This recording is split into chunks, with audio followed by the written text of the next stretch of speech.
नमस्कार बच्चों, गायत्री विद्या मंदिर के YouTube चैनल में आप सबका स्वागत है। आपकी कक्षा 10 की हिंदी की क्लास में हम पढ़ रहे हैं भारतेंदु हरिश्चंद्र का व्यंग्य विनोदपूर्ण निबंध एक अद्भुत अपूर्व स्वप्न। तो इसके पिछले वीडियो में हमने पढ़ा कि लेखक संसार में मरने के बाद अपनी मृत्यु के पश्चात संसार में नाम अमर रखने की इच्छा रखने वालों पर व्यंग्य करते हुए, स्वयं के माध्यम से व्यंग्य करते हुए सपने में सोचते हैं कि किस प्रकार उन्हें अपना नाम अमर करना चाहिए और नाम अमर करने के लिए उन्हें क्या क्या करना होगा, ये सब सोचते हैं। देवालय बनाने का सोचते हैं, पुस्तक रचना करने का सोचते हैं, फिर विद्यालय बनाने का सोचते हैं और अंतिम जो बात है, उनकी अंतिम जो विचार है विद्यालय बनाने का, वो ही दृढ़तापूर्वक उसी विचार को रखते हुए वो विद्यालय बनाने का काम शुरू करते हैं। और ऐसा भी कहते हैं कि अनगिनत जो है धन उस विद्यालय को बनाने में व्यय हुआ है। अब हम पढ़ते हैं आगे। जब हमारी अपूर्व पाठशाला बनकर तैयार हुई, उसी दिन हमने हिमालय की कंदराओं में से, देखो व्यंग्य है लेखक का कि कहाँ कहाँ से उन्होंने बहुत योग्य शिक्षकों को लाया है।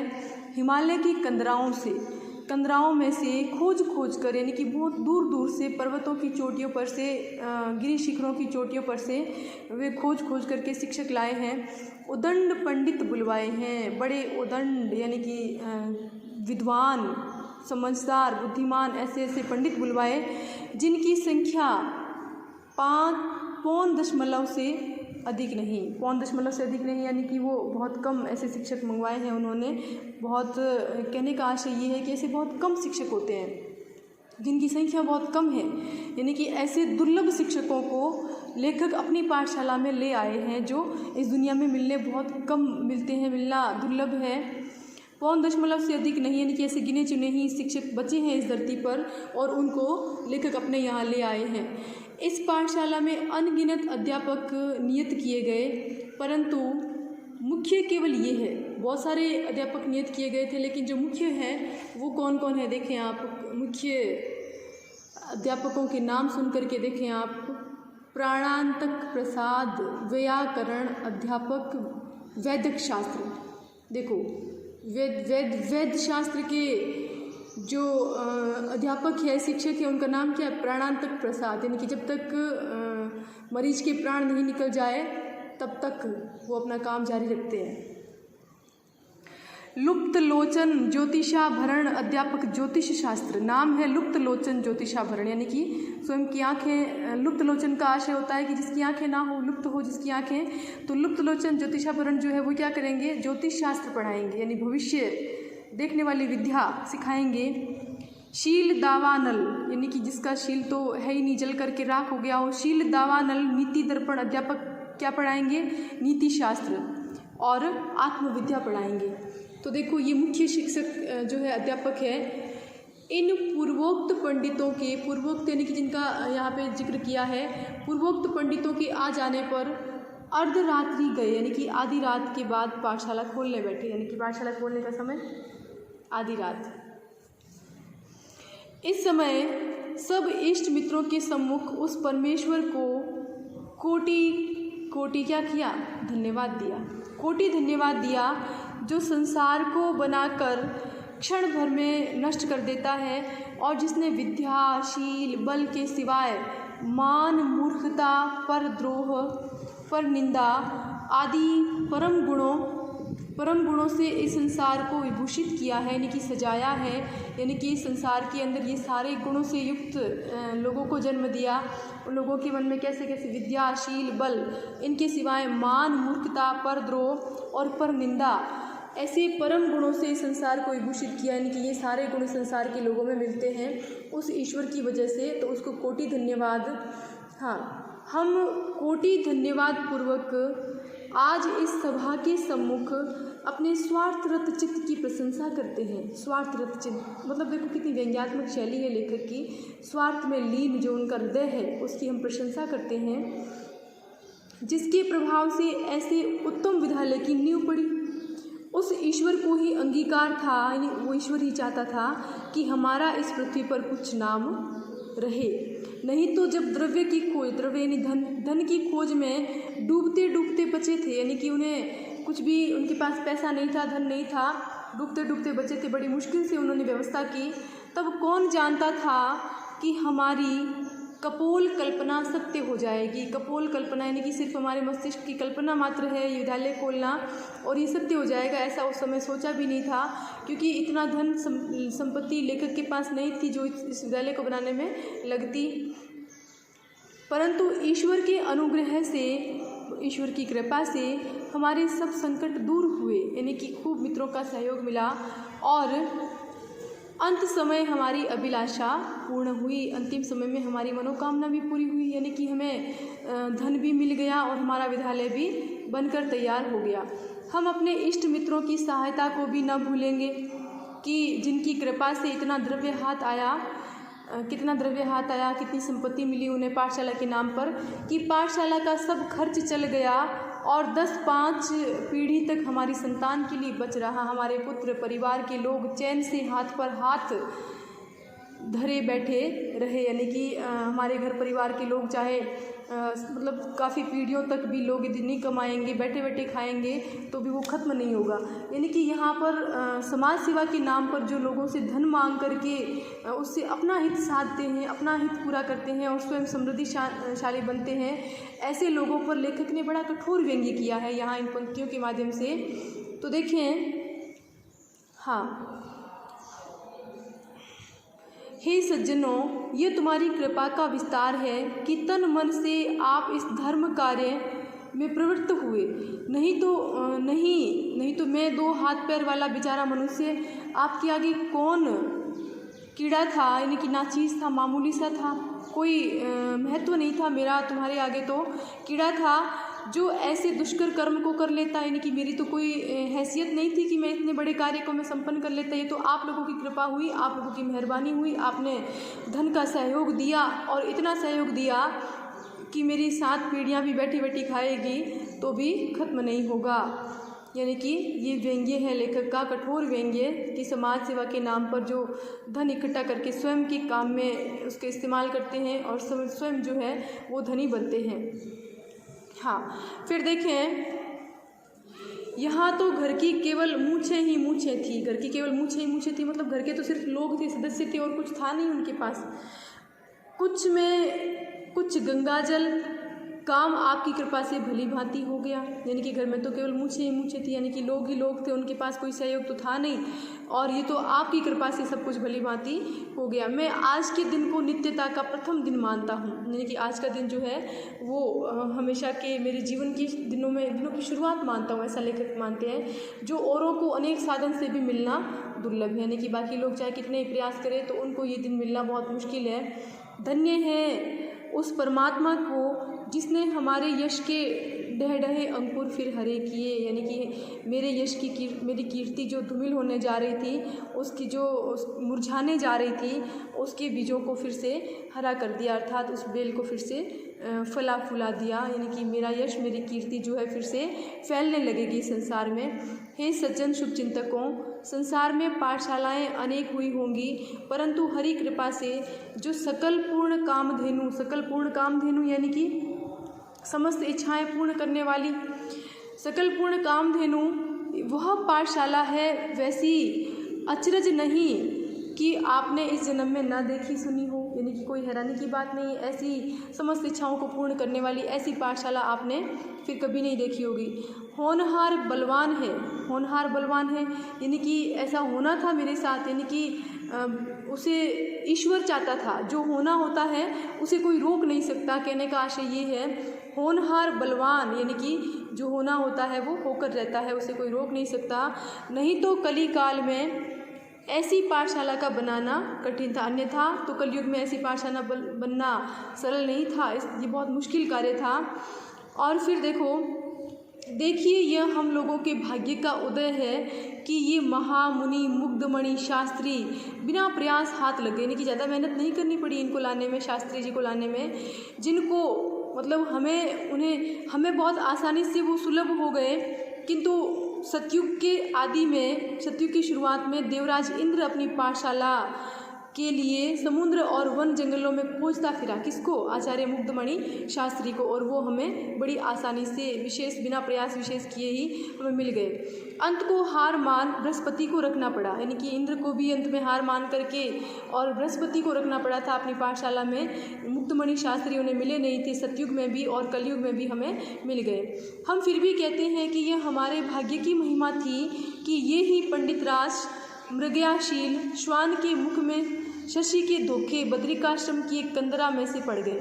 यानी कि देखो, एक और जो आचार्य है, शास्त्री है मृगयाशील, वो भी इन्हें बड़ी आसानी से मिल गए हैं, ऐसा कह रहे हैं लेखक। इनकी बुद्धि और विद्या की प्रशंसा करने में सरस्वती भी लजाती है, यानी कि माँ सरस्वती भी इन शास्त्री जी की प्रशंसा करते हुए लज्जित होती है, यानी कि इनकी प्रशंसा करने वाला कोई शब्द ही उनके पास भी नहीं। इसमें संदेह नहीं कि इनमें थोड़े ही परिश्रम से पंडित मूर्ख और ये मतलब इस बात में कोई शक नहीं है कि यदि ये थोड़ा सा भी प्रयास करें तो पंडित जो है मूर्ख बन सकता है और जो अबोध यानी अज्ञानी है वो पंडित हो सकता है। यानी कि पाठशाला और उसके शिक्षकों का वर्णन जो है लेखक ने बड़े व्यंग्य और विनोदपूर्ण तरीके से किया है।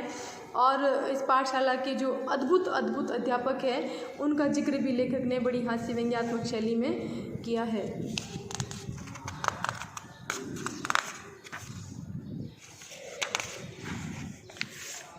फिर देखें क्या कहते हैं आगे लेखक।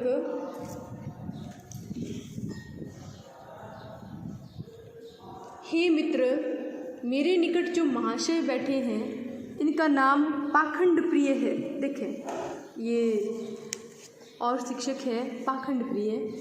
किसी समय इस देश में इनकी बड़ी मान्यता थी, यानी कि लोग इन्हें बड़ा मानते थे।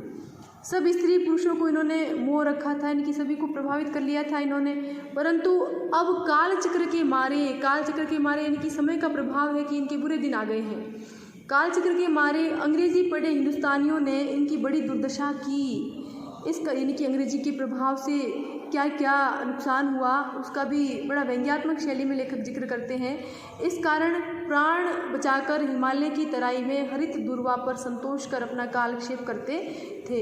यानी कि पाखंड प्रिय, यानी कि धर्म के नाम पर जो पाखंड लोग करते थे पहले के समय में, और जो पाखंडी हुआ करते थे, लोगों को छलने का प्रयास करते थे अपने पाखंडों के माध्यम से, अपने उपदेशों के माध्यम से।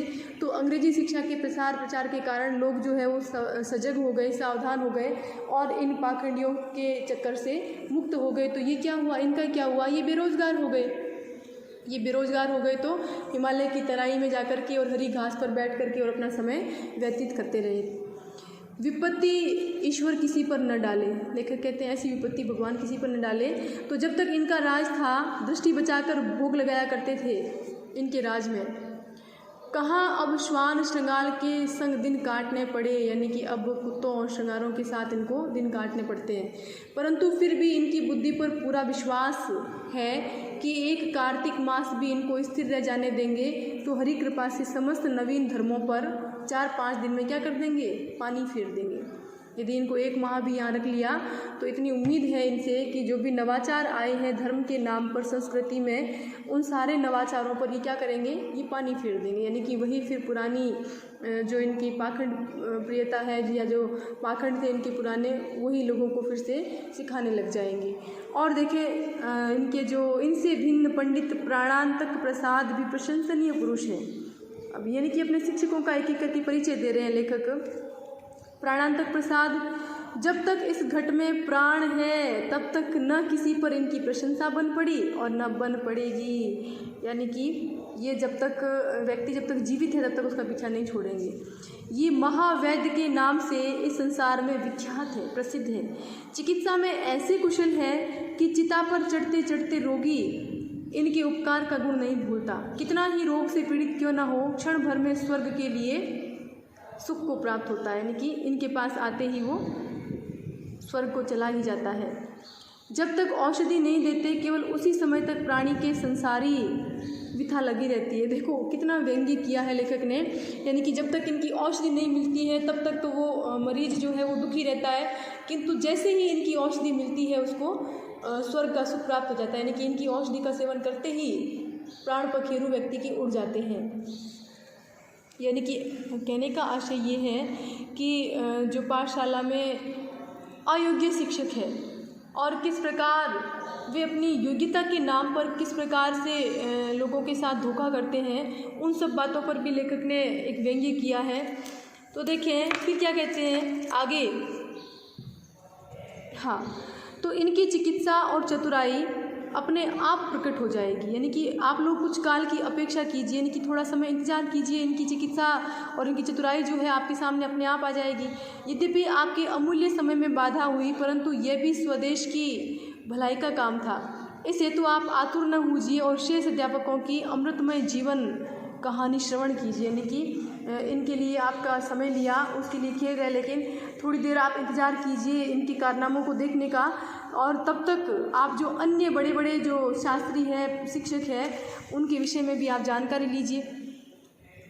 ये लुप्त लोचन ज्योतिषाभरण बड़े उद्दंड पंडित है, बहुत ज्ञानी है, ज्योतिष विद्या में अति कुशल है। कुछ नवीन तारे भी गगन में जाकर ये ढूंढ आए हैं और कितने ही नवीन ग्रंथों की भी इन्होंने रचना कर डाली है। उनमें से तामिश्र मकरालय प्रसिद्ध है और प्रशंसनीय है। देखो, तामिश्र यानी कि अंधकार, मकरालय यानी कि मकर का घर। यद्यपि हाँ, तो जो लुप्त लोचन ज्योतिषाभरण है, इनको विशेष दृष्टि नहीं आता, इन्हें दिखाई नहीं देता, परंतु तारे इनकी आँखों में भली भांति बैठ गए हैं। फिर रहे पंडित शील दावानल नीति दर्पण, इनके गुण अपार है। समय थोड़ा है, इस हेतु थोड़ा सा आप लोगों के आगे इनका वर्णन किया जाता है, इनकी थोड़ा सा वर्णन कर देते हैं। ये महाशय जो शील दावानल है, बाल ब्रह्मचारी है, अपनी आयु भर नीति शास्त्र पढ़ते और पढ़ाते रहे हैं। इनसे नीति तो बहुत से महात्माओं ने पढ़ी थी, परंतु वेणु, बाणासुर, रावण, दुर्योधन, शिशुपाल, कंस आदि इनके मुख्य शिष्य थे। देखो, मतलब शील दावानल है और इनके शिष्य कौन कौन है, ये सारे राक्षस जो है इनके शिष्य है। मतलब ये राक्षस इनके शिष्य है, इसका मतलब इनकी शिक्षा का प्रभाव देखो ये कैसा है, कैसे बड़े बड़े इनके शिष्य हैं, तो ये कैसी शिक्षा देते हैं। देखो, इनको इनसे शिक्षा ग्रहण करके ये राक्षस बन गए। तो और अब भी कोई कठिन काम आकर पड़ता है, तो अंग्रेज़ी न्यायकर्ता भी इनकी अनुमति लेकर आगे बढ़ते हैं, यानी कि ये ऐसे शिक्षक हैं।